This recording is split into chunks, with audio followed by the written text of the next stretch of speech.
lại mi phun ruột tua lại bớt sơ ruột mân lại mi sơ ruột tua lại mi phun lang sang ni an tâm or thuk ni an tâm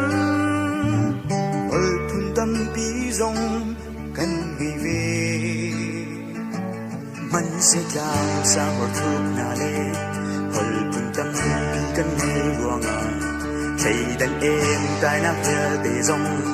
cơ ta kinh phun chân lệ mà hồi phun chân na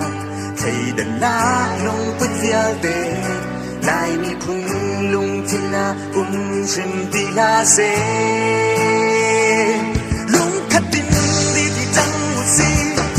từng vang đi phun tông một gì cảm lâu chừng ta bằng lại mi chẳng qua lại này có nặng nhang này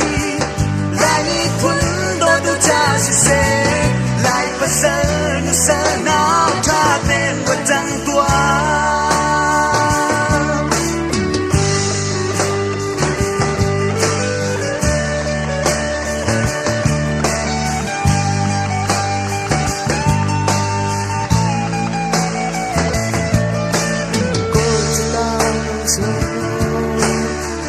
cái vai vẫn ngã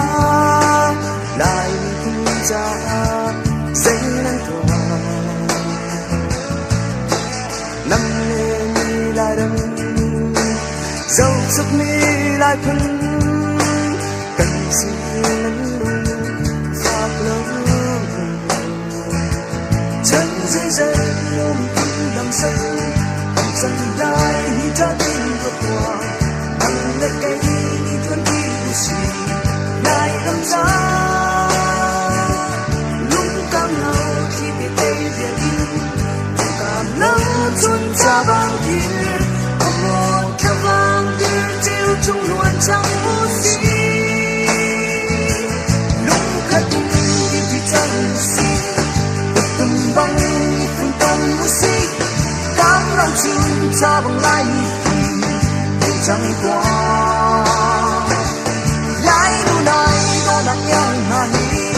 lại đi cuốn đôi tôi cha sẽ lại ta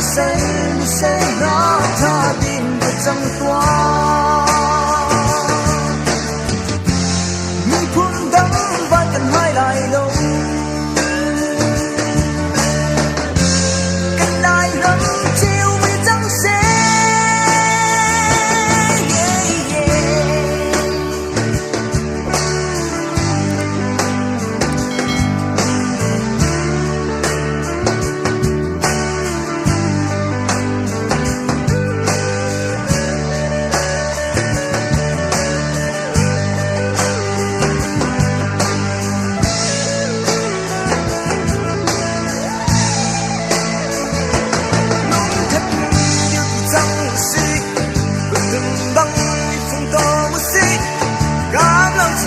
ra bằng lại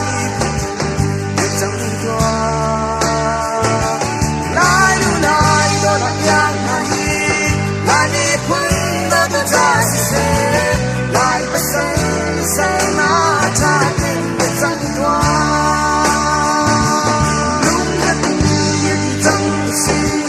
từng băng như phân tông của gì càng lo chôn ra bằng lại được chẳng qua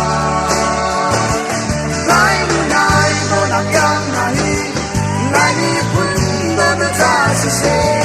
lại bắt say na cha tên được chẳng qua lúc khát đi thì chẳng gì từng băng như phun tông một gì cảm đau chừng cha bằng lại được chẳng qua lại đâu đây có đặc nhang này